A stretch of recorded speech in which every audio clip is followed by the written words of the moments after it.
अगर आप किसी को कुछ उपहार देते हो और हृदय में कुछ खोट है, हृदय में आपको लग नहीं रहा है देना चाहिए, तो कहते हैं देने वाले को और जिसको दिया दोनों को अहित होता है। मतलब अगर देना है तो पूरे दिल से दो, राइट? ग्रजिंगली बोलते हैं ना, क्या करें प्रभु जी, आ गया है तो देना ही पड़ेगा। ऐसा नहीं करना, इसीलिए कहते हैं ना, अतिथि देवो भव। प्रभुपाद जी कहते हैं कि जो व्यक्ति भगवान की भक्ति और सेवा में है उसको क्या टेंशन है? हाँ? इस दुनिया में अगर आप किसी के अंडर नौकरी करते हो तो क्या आपको वो महीने में वेतन देता है? हाँ कि ना? अगर नहीं देगा तो फिर आपके उसके साथ नहीं रहोगे। तो कहते हैं इस दुनिया में आप किसी भी मनुष्य की सेवा करते हो वो आपको वेतन देता है, हाँ कि ना? कोई पॉलिटिशियन है, उसका प्रोपेगेंडा करने के लिए लोग जोर शोर से कहते हैं वोट दो वोट दो वोट दो, तो उसका पोषण होता है कि नहीं? कौन करता है? वही करता है। तो प्रभुपाद जी कहते हैं हम कृष्ण की सेवा कर रहे हैं, कृष्ण का कीर्तन कर रहे हैं, कृष्ण का प्रचार कर रहे हैं, तो हमारा टेक केयर कौन करेगा? क्या भगवान इतने गए गुजरे? भगवान इतने गए गुजरे कि सामान्य व्यक्ति की सेवा करो वो टेक केयर कर लेगा, और हम भगवान की सेवा करें, उनके लिए जीवन सर्वस्व लगाएं, तो हमको डर है कौन देखेगा? मतलब भगवान की औकात उतनी भी नहीं। पर आप देखते हैं जो भगवान के भक्त हो जाते हैं, चेहरा खिल जाता है बिना कॉस्मेटिक के। आप भक्त का फोटो देखिए, भक्त बनने से पहले। मेरा एक फोटो था, जब आईआईटी की तैयारी में फोटो खींचा था, black and white, FL042 code, पक्का कैदी दिख रहा था। और तब से आज तक कभी कॉस्मेटिक नहीं लगाया।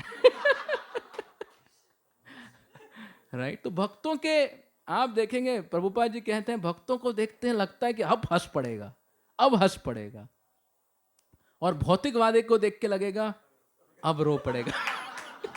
अरे रुक जा रुक जा रुक जा, अब रो पड़ेगा। कोई प्रभुपाद जी के पास आते हैं, स्वामी जी आपके भक्त हर समय नाचते हैं, गाते हैं, कीर्तन करते हैं, यात्रा करते हैं, भोजन करते हैं, विश्राम लेके फिर लग जाते हैं, तो क्या कुछ मेहनत वहनत कुछ नहीं? प्रभुपाद जी माइक लेके कहते हैं, बड़े बाप की औलाद काम नहीं करते, जो भिक मंगे हैं उनको में काम करना पड़ता है। अरे प्रभु श्री राम कृष्ण श्री चैतन्य के जो भक्त हैं उन्हीं का तो संसार है, वही तो ठाकुर जी हैं। तो प्रभुपाद जी को इतना उत्साह, इतनी श्रद्धा, इतना विश्वास, तो जब हम भक्तों की संगति करेंगे वो विश्वास हमें भी आएगा।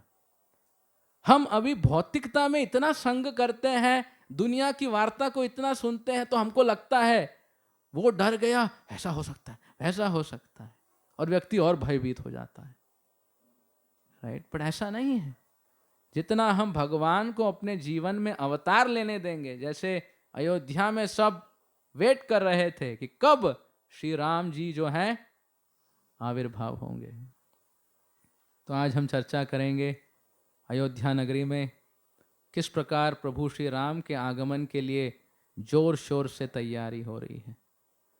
तो कल रावण जी के साथ हम लंका गए थे, अभी वापस अयोध्या आ जाते हैं, और अयोध्या में क्या चल रहा है क्या आप सुनना चाहते हैं? और शास्त्रों में लिखते हैं जब आप भगवान की लीला सुन रहे हो, ये लाइव रिकॉर्डिंग देखने से भी ज्यादा आप उस लीला में लाइव पहुंच जाते हो। ये श्रवण करने की शक्ति है। मतलब आप जब श्रवण कर रहे हो, भले बोलने वाला कुछ भी हो, पर अगर रिपीट कर रहा है, तो वो श्रवण से आप अयोध्या की जो लीला अभी हम सुनने वाले हैं, आप स्वयं वहां के दर्शक, राजमहल में आप पहुंच जाओगे। पर इसे श्रवण करने के लिए हमें पूरे ध्यान से, उस भाव से लगना पड़ेगा, राइट। तो अभी हम चलते हैं अयोध्या नगरी, सूर्यवंशी राजाओं की राजधानी। और कल हम चर्चा कर रहे थे महाराज खटवांग, महाराज रघु और महाराज अनरण्य, और उन्हीं के वंशज खटवांग महाराज के बाद हुए दशरथ महाराज। तो राजा दशरथ अयोध्या के राजा और विश्व के सम्राट। और दशरथ का मतलब है जो दशों दिशाओं में युद्ध कर सकता हो अपने रथ के साथ। देवता भी दशरथ को बुलाते हैं अपनी मदद के लिए। हाँ, कई के साथ जाते हैं देवलोक में राक्षसों और दानवों के साथ युद्ध करने के लिए। जो दसों दिशाओं में युद्ध करने में निपुण हो वो है दशरथ।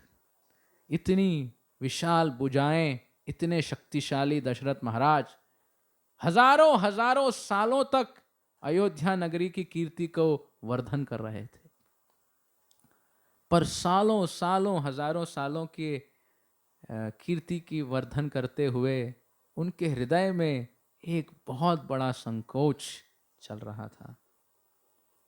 कहते हैं कि अयोध्या नगरी में जो दशरथ महाराज का महल 7 मंजिलों का था।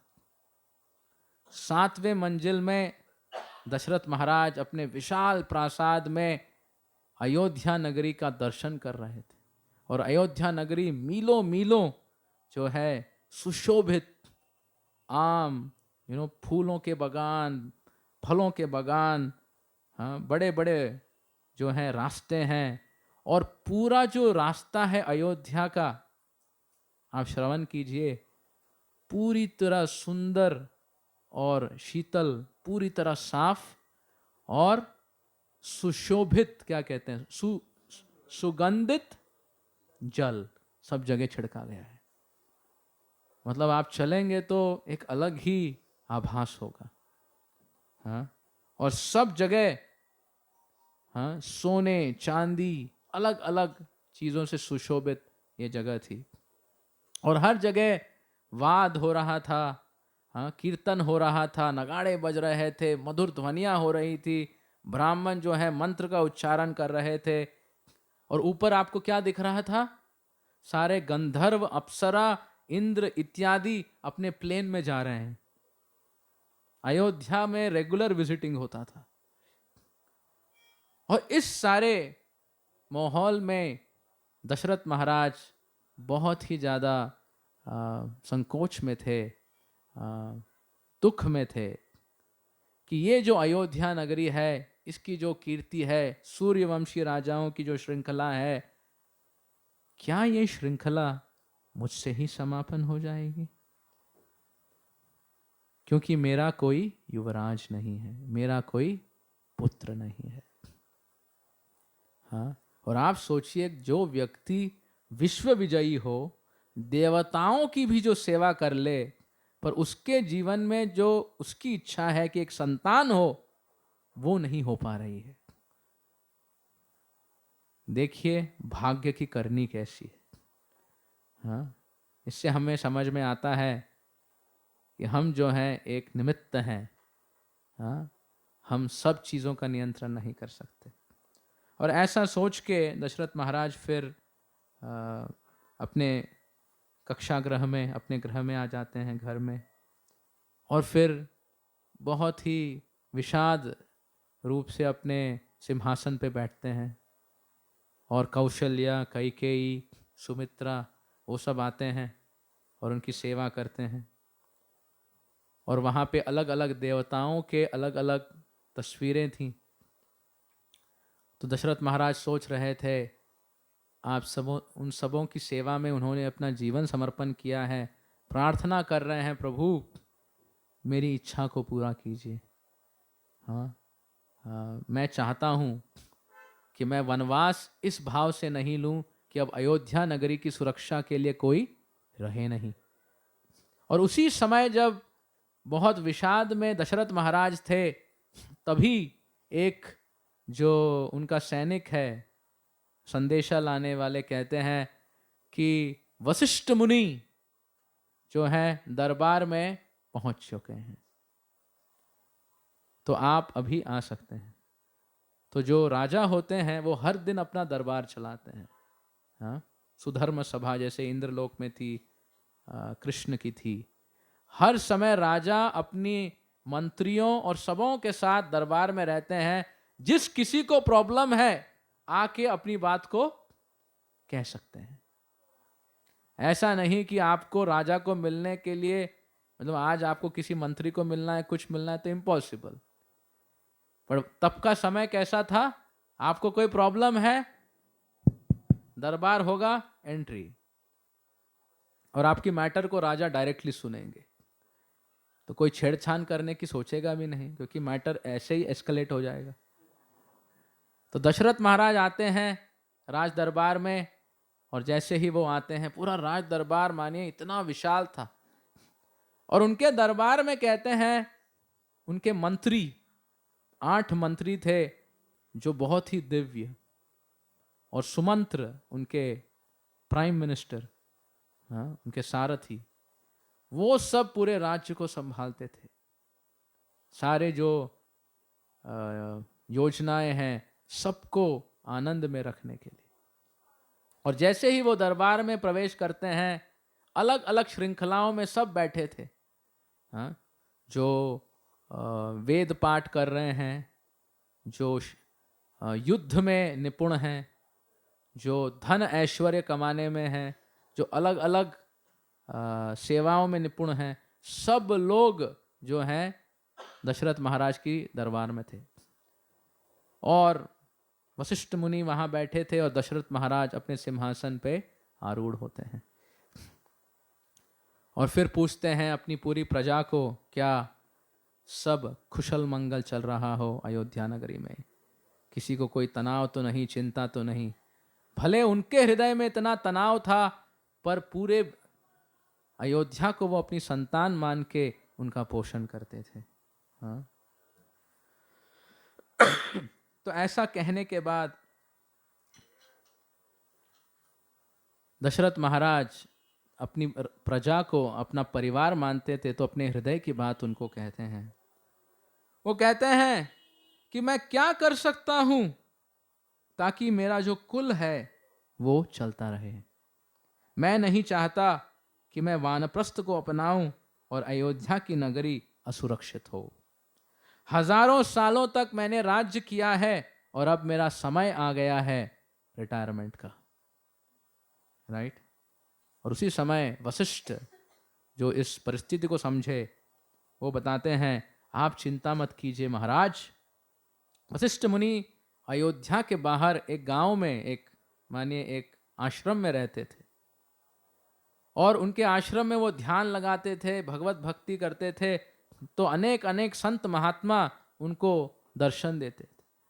तो कहते हैं वशिष्ठ मुनि कुछ ही समय पहले सनत कुमार, जो 4 कुमारों में प्रमुख हैं, सनत कुमार आए थे और उन्होंने कहा आप चिंता मत कीजिए, आपके राजा की 4 संतान होगी जो पूरे हर्ष और उल्लास का कारण होगी अयोध्या के लिए। तो वशिष्ठ मुनि ये खबर सुनाते हैं दशरथ महाराज को। तो दशरथ महाराज ये खबर तो सुनते हैं, परंतु होनी अभी तक नहीं हुई थी, राइट। तो इसीलिए संकोच में रहते हैं। तो फिर कहते हैं कि मैं चिंतित हूं मेरी प्रजा के लिए, क्या मैं कुछ कर सकता हूं। और फिर वशिष्ठ मुनि से कहते हैं मैं निर्णय करता हूं, मैं निर्णय करना चाहता हूं वशिष्ठ मुनि कि मैं एक अश्वमेध यज्ञ संपन्न करना चाहता हूं, जिससे मेरी इच्छा की पूर्ति होगी।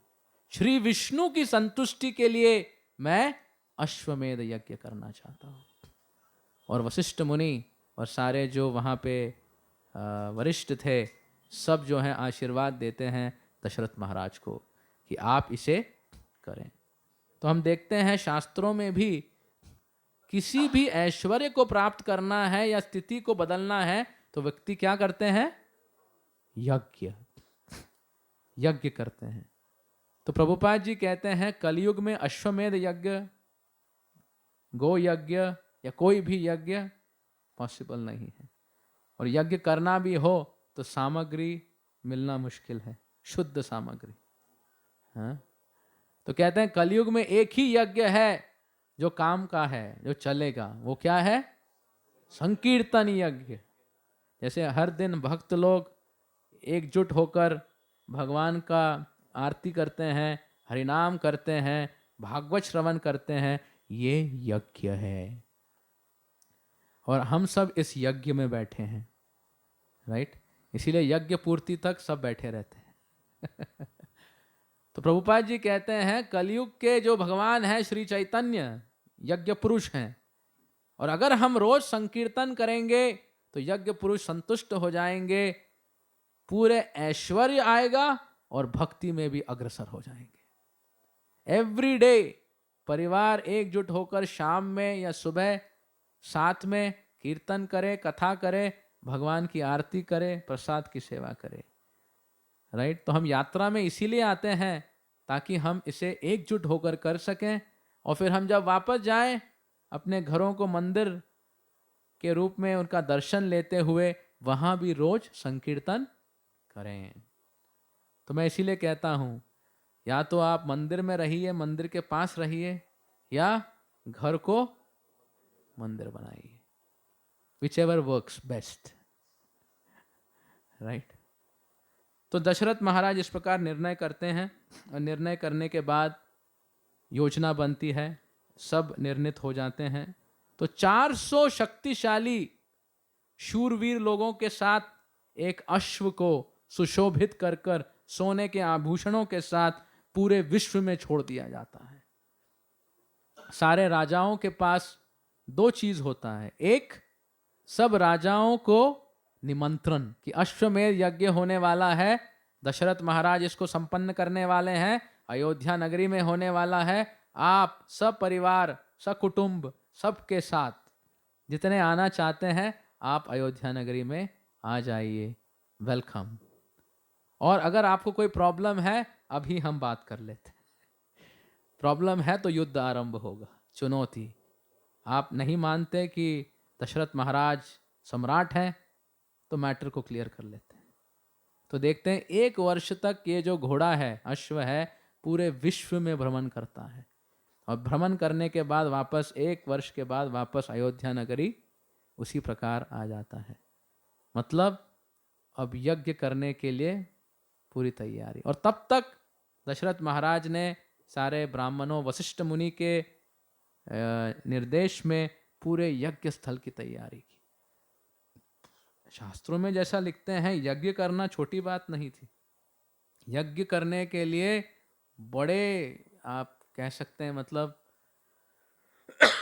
लाइक अ बिग स्टेडियम, इतना बड़ा आयोजन था यज्ञ कुंड के लिए, लोगों के, ब्राह्मणों के लिए। 4 प्रकार के ब्राह्मण और हर ब्राह्मण के अलग अलग फॉलोअर्स, राइट?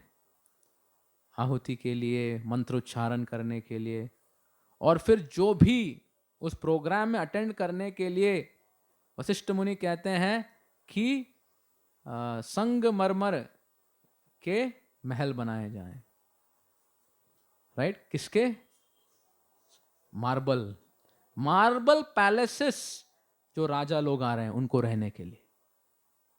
और उनकी जो गाड़ियां हैं, रथ, घोड़े और हाथी, उनके लिए पूरा अलग ड्राइविंग लॉन्च, वो भी आराम से वहां पे विहार करेंगे। राजा बुलाया है भाई, कोई और नॉर्मल व्यक्ति नहीं बुलाया है। और उनके गान के लिए, आनंद के लिए सब एक्टर्स, सब जो भी है, सब कुछ, खान पान। और वशिष्ठ मुनि कहते हैं कि देखो, जो राजा लोग आ रहे हैं, मेहमान आ रहे हैं, पूरे हृदय से सत्कार होना चाहिए। अगर आप किसी को कुछ उपहार देते हो और हृदय में कुछ खोट है, हृदय में आपको लग नहीं रहा है देना चाहिए, तो कहते हैं देने वाले को और जिसको दिया दोनों को अहित होता है। मतलब अगर देना है तो पूरे दिल से दो, राइट? ग्रजिंगली बोलते हैं ना, क्या करें प्रभु जी, आ गया है तो देना ही पड़ेगा। ऐसा नहीं करना है। इसीलिए कहते हैं ना, अतिथि देवो भव। मतलब देना ही है तो पूरे हृदय से दो, नहीं तो हित का पूरा अहित हो जाएगा। अब आप सोच सकते हैं, प्रभु जी इतना बड़ा मैनेजमेंट, इतने सारे लोग, विश्व भर के राजा आएंगे और आपको कह रहे हैं सबको हृदय से दो। यस, तब यज्ञ संपन्न होगा। किसी को अपने असंतुष्ट कर दिया, वहां भी फंस जाएगा। राइट? तो यज्ञ करना मतलब सबको संतुष्ट करना है। और फिर यज्ञ शुरू होता है। और यज्ञ करने के लिए वशिष्ठ मुनि एक बहुत अंगराज के ब्राह्मण या संत ऋष्वशृंग, अब उनकी बड़ी लीला है, उसमें हम प्रवेश नहीं करेंगे। क्योंकि रामायण में जब वाल्मीकि जी लिखते हैं तो एक कथा चालू होती है, कथा के बीच में कथा निकलती है, फिर उस कथा में चले जाते हैं, फिर उसमें निकलती है, फिर निकलते निकलते फिर वापस आते हैं। राइट? क्योंकि हम चाहते हैं प्रभु श्री राम का आविर्भाव आज ही हो जाए तो हम उस दिशा में नहीं जाएंगे कि ऋष्वशृंग कैसे, और ऋष्वशृंग का विवाह किसके साथ हुआ? प्रभु श्री राम की जो दीदी हैं, या हाँ दशरथ महाराज की, उनसे हुआ, रोमपाद महाराज के साथ जो थी। तो ऋष्वशृंग अंगराज के आते हैं वशिष्ठ मुनि के साथ यज्ञ पुरोहित बनकर, और फिर दशरथ महाराज सपत्नी यज्ञ में बैठ जाते हैं। और बहुत दिनों तक ये यज्ञ होता है, जो धान्य, जो घी इत्यादि जो है अर्पण होते हैं। और आखिर में यज्ञ जब संपन्न होने वाला है, वो अश्व जो पूरे विश्व में भ्रमण किया था, उस अश्व को लाया जाता है। और वो अश्व फिर वशिष्ठ मुनि एक मंत्र जाप करते हैं और वो अश्व वहीं पे मूर्छित हो जाता है।